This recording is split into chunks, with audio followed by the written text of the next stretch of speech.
আজকে আমরা একটি অদ্ভুত বিষয় নিয়ে আলোচনা করব। আজকে আমরা আলোচনা করব মনকে শান্ত করার কিছু উপায় বা কিছু নিয়ম। মন আমাদের অনেক বড় ভূমিকা পালন করে। আমরা মনের মধ্যে কোনো সময় এতটাই ডিপ্রেস হয়ে পড়ি, কোনো সময় এতটাই মন উথলা হয়ে পড়ে, কোনো সময় মন কোনো কিছুকে চিন্তা ভাবনাই করতে পারে না, এবং যার ফলে আমাদের খুব গুরুত্বপূর্ণ কাজগুলো হতে চায় না।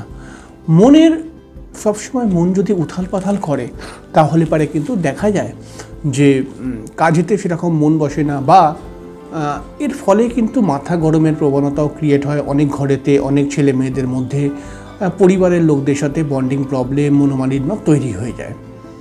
তাই আপনি যদি নিজেকে সফল করতে চান, আপনি যদি নিজেকে বড় করতে চান, আপনি যদি শান্তিতে বাঁচতে চান, তাহলে পরে আপনার মনকে শান্ত রাখতে হবে। মন যদি শান্ত থাকে তাহলে পরে কিন্তু মন অটোমেটিক্যালি একটা ঊর্জা শক্তি পায়, এবং যার ফলে আপনার মন অনেকটা সাহসী হয়ে পড়ে এবং যে কোনো কাজেতে আপনি এগিয়ে যেতে পারেন, বা যে কোনো সমস্যাকে আপনি শান্ত মাথায় মোকাবিলা করতে পারেন। তাই মনকে শান্ত করার অবশ্যই প্রয়োজন। তবে মনকে শান্ত করার জন্য কিছু নিয়ম বা উপায় রয়েছে। এই উপায়গুলিকে যদি আপনি না মানেন, আপনি কখনো বা কোনো দিনই নিজের মনকে শান্ত করতে পারবেন না। তাই আজকে আপনাকে জানতে হবে স্টেপ বাই স্টেপ মনকে শান্ত করার জন্য কিছু উপায়। কারণ আমি জানি যে আপনিও কোনো সময় উতলা হয়ে পড়েন, আপনিও কোনো সময় ডিপ্রেস হয়ে পড়েন। সেই ডিপ্রেশনের পেছনে অনেক রকম কারণ ঘটতে পারে, কিন্তু মনকে যদি আপনি শক্তি যোগাতে চান, মনকে যদি আপনি সাহসের দিক সঙ্গে এগিয়ে নিয়ে যেতে চান, তাহলে আপনার মনকে একটুখানি শান্ত করতেই হবে। কারণ মন শান্ত না হলে সঠিক প্ল্যানিং আপনার জীবনে আসবে না, এবং আপনার জীবনে সঠিক প্ল্যানিং না আসলে আপনি সফল হতে কোথাও অনেকটাই দেরি করে ফেলবেন। তাই মনকে শান্ত করার কয়েকটি উপায় অবশ্যই জেনে নিন। প্রথম উপায়, মনকে যদি আপনি শান্ত করতে চান তাহলে পারে একটা কথা মাথায় রাখবেন, কোনো কাজে ততক্ষণ নাক গলাবেন না যতক্ষণ না আপনাকে বলা হচ্ছে। মানে কেউ কোনো কাজ করছে, আপনি হঠাৎ তার মধ্যে নাক গলিয়ে তাকে আবার নতুন সাজেশন দিতে চলে গেলেন বা পরামর্শ দিতে চলে গেলেন, এটা করবেন না। মনকে যদি আপনি শান্ত করতে চান, প্রথম পদক্ষেপ এটা নিতে হবে, বা এটা প্রতিশ্রুতি নিজের কাছে নিজেই নিতে হবে যে অন্যরা যাই কাজ করুক না কেন, হঠাৎ আমি গিয়ে ওখানে নাক গলাবো না। আমাকে যদি তারা ডাকে বা আমার কাছে যদি পরামর্শ চায় তাহলে আমি দিতে পারি, কিন্তু আমি হঠাৎ যেচে গিয়ে দেব না। দ্বিতীয় নম্বর উপায়টিকে ভালো করে জেনে নিন। মাফ করা, কিছু বিষয়কে মাফ করা এবং কিছু বিষয়কে ভুলে যাওয়া, এটা শিখতে হবে। কারণ একটা কথা মাথায় রাখবেন যে আমরা যখন কাউকে মাফ করি না, তখন কিন্তু আমাদের মধ্যে দুটি নেচার অটোমেটিক্যালি ক্রিয়েট হতে শুরু করে দেয়। একটা হচ্ছে কখনো আমার মনে হয় আমি অনেক বড়, তাই আমি মাফ করব না। আর কোনো সময় মনে হয় যে আমি কেন ছোট হব মাফ করে। এই ব্যাপারটা কিন্তু কোথাও একটা অহংকারের দিকে টেনে নিয়ে যায়। হয়তো প্রথমেই নিয়ে যায় না, কিন্তু আস্তে আস্তে করে নিয়ে যায়। তাই আপনাকে মাফ করা শিখতে হবে।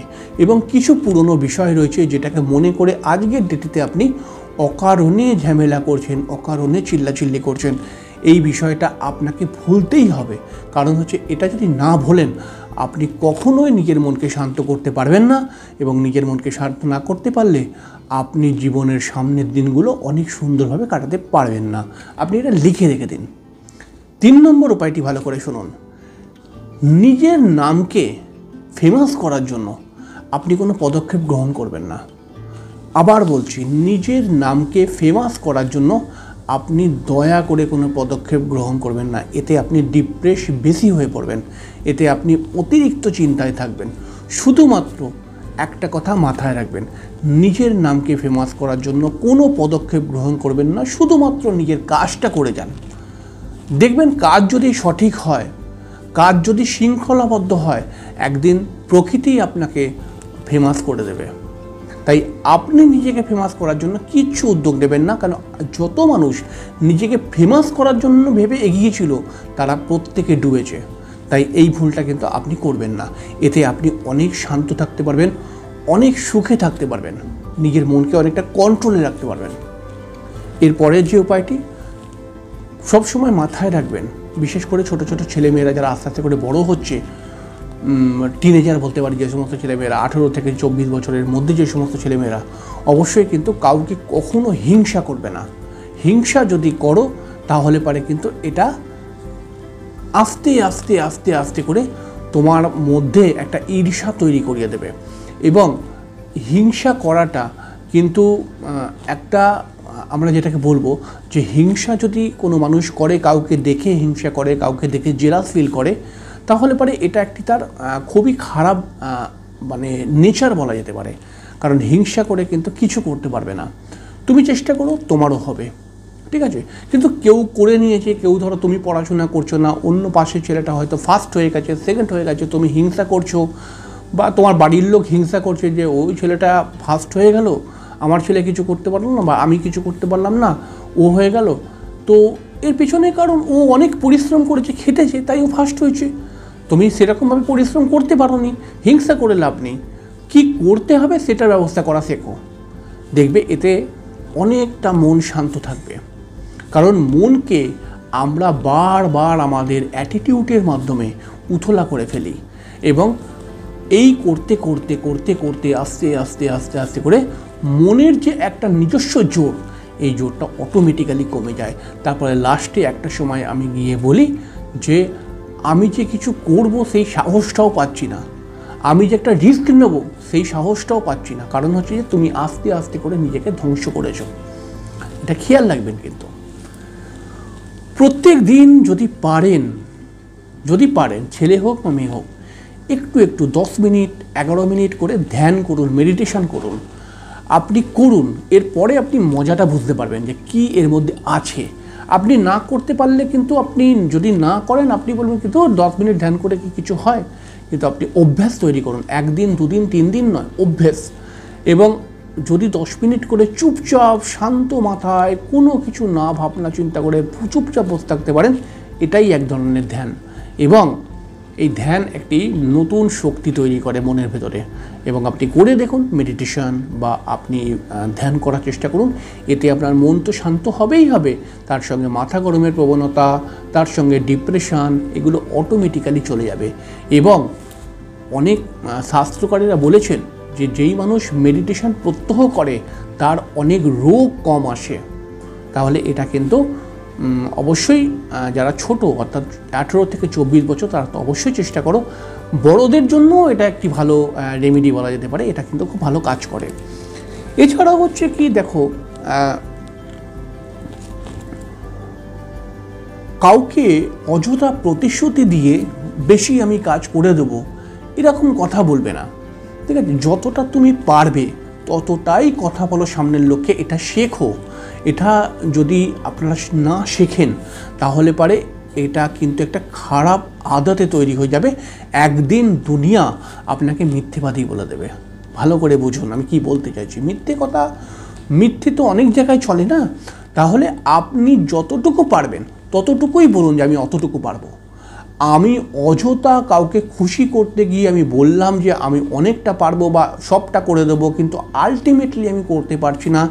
এতে আপনার হেয় করা, আপনাকে বেশি করে হেয় করা হবে, বা বেশি করে আপনি ইনসাল্টের শিকার হয়ে যাবেন, বেশি করে আপনি মানে একটা খারাপ নজর আপনার দিকে যেতে পারে। তাই এইটা মানে কারোর ভালো করতে গিয়ে আপনি অযথা ডিপ্রেশন নিয়ে আসলেন, অযথাই মনকে উথলা চঞ্চলা করে ফেললেন, এটা কিন্তু করবেন না। এছাড়া হচ্ছে এমন কাজ না করার চেষ্টা করুন যেই কাজটি আপনাকে ভবিষ্যতে সমস্যা দেবে। এই কথাটা খুব গুরুত্বপূর্ণ কথা, কিন্তু এই কথাটা কেউ মানতে পারে না, কিন্তু এই কথাটা অনেক বড় কথা। আজকে রয়েছে আপনার কাছে বুদ্ধি, আজকে রয়েছে আপনার কাছে শক্তি, আজকে রয়েছে আপনার কাছে অনেকটাই ক্ষমতা। আপনি আপনার যেটা ইচ্ছা সেটা করে যাচ্ছেন, এবং তার পরিণামটা সম্পর্কে আপনি কিন্তু ভাবছেন না। কাল আপনিও বয়স হবে, আপনিও বুড়ো হবেন, বা আপনারও সংসার বা আপনারও রক্তের জোর কমবে, তখন কিন্তু আপনি অনেকটাই সমস্যার শিকার হবেন। জানি আমি এই কথাটাকেও মানতে পারবে না, কিন্তু যদি আপনি মানতে পারেন তাহলে আপনি জেনে রাখুন এই কয়েকটি পয়েন্ট যেগুলো বললাম যদি আপনি মানতে পারেন, আপনি জানি যে 100টা লোকের মধ্যে একটা লোক যদি মানতে পারে তো অনেক, কিন্তু যদি আপনি মানতে পারেন তাহলে কোনো শক্তি আপনার মনকে চঞ্চল করে দিয়ে যেতে পারবে না। আর একটা জিনিস শিখুন, সমস্যাকে উপভোগ করা, অর্থাৎ সমস্যা আসলে আমি উথলা হয়ে পড়ব না, সমস্যা যে জীবনের একটি অঙ্গ এটাকে আমি বুঝে নেব।